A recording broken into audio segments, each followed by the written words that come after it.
जिसको हम लोगों को देके जाएं, लोगों के लिए कुछ छोड़ के जाएं, ऐसा कोई काम किया है?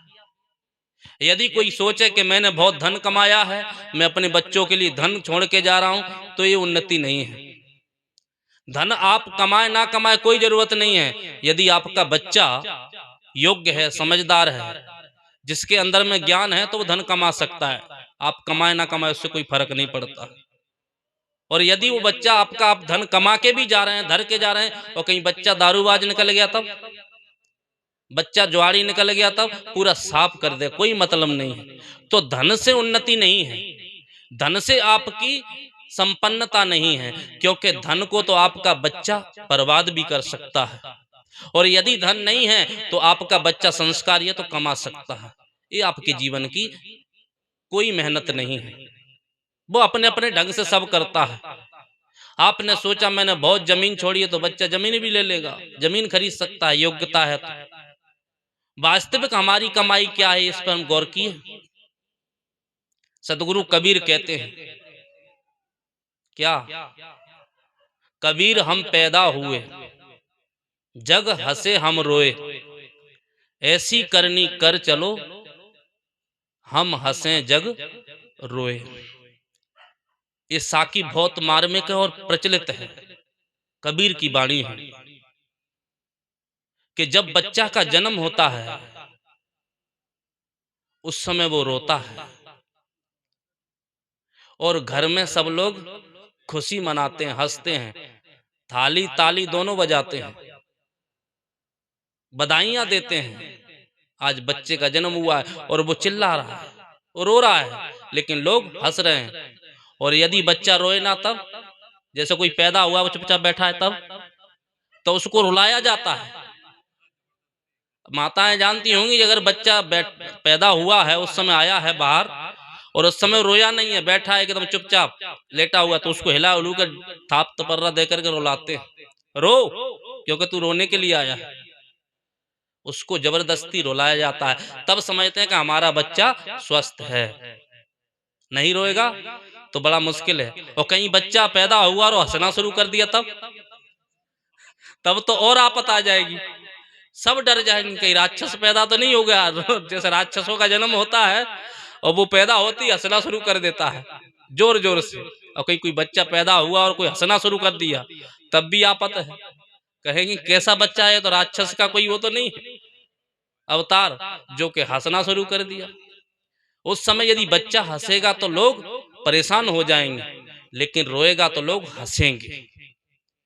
बच्चा पैदा हुआ है, रोना प्रकृति का नियम है, क्योंकि वो रोएगा ही, ये प्रकृति का नियम है, इसको बदल नहीं सकते, क्योंकि वो परिणाम, उसका वो परिचय है कि ये बच्चा स्वस्थ है।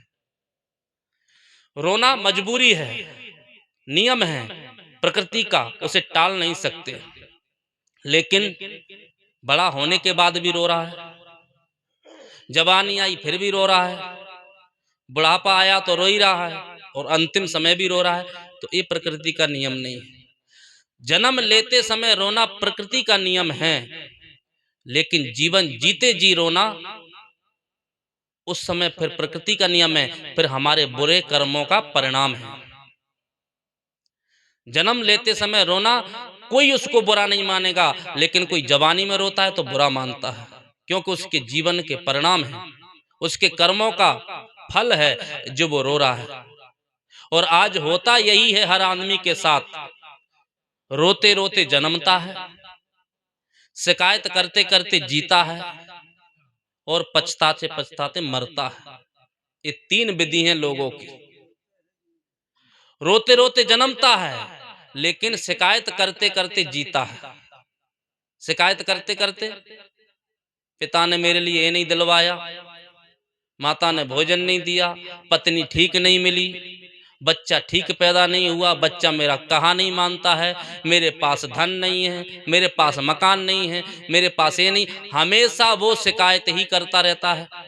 यदि संपन्न भी है धन धान्य से, तो फिर पड़ोसी की शिकायत करता है, और पड़ोसी भी ठीक ठाक मिलेगा तो गांव वालों की शिकायत करता है, और गांव वाले ठीक ठाक मिलेंगे तो दूसरे गांव वाले की शिकायत करता है। और दूसरा गांव वाला ठीक है तो पूरे राष्ट्र की शिकायत करता है। उस शिकायत करता ही करता है, क्योंकि उसका स्वभाव बन जाता है एक दूसरे में बुराई देखना। और जो आदमी जीवन भर दूसरे की बुराई देखता है, अपनी तरफ ध्यान नहीं देता, वो शिकायत ही तो करेगा।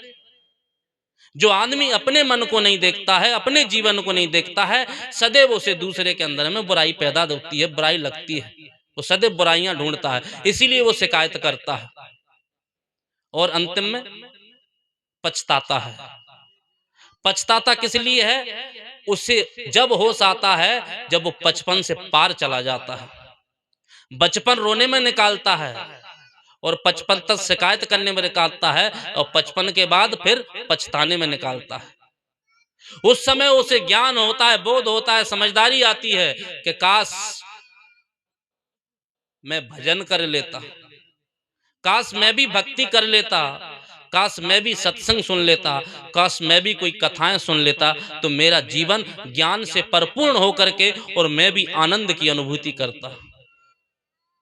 उस समय ख्याल आता है कब? जब उसकी कान सुनना बंद कर देते हैं। उस समय ख्याल आता है जब उसके आंखों से दिखना बंद हो जाता है। उस समय ख्याल आता है जब हाथ पैर काम नहीं कर सकते। उस समय सेवा के लिए मन तो चाहता है, लेकिन हाथ पैर काम नहीं कर सकते। उस समय दर्शन करना तो चाहता है मंदिरों के, जवानी में तो कोई नहीं चाहता है। जवानी में तो लोग राग रंग में मस्त रहता है। भक्ति कब जगती है? जब 55 पार हो जाता है, 60 के बाद।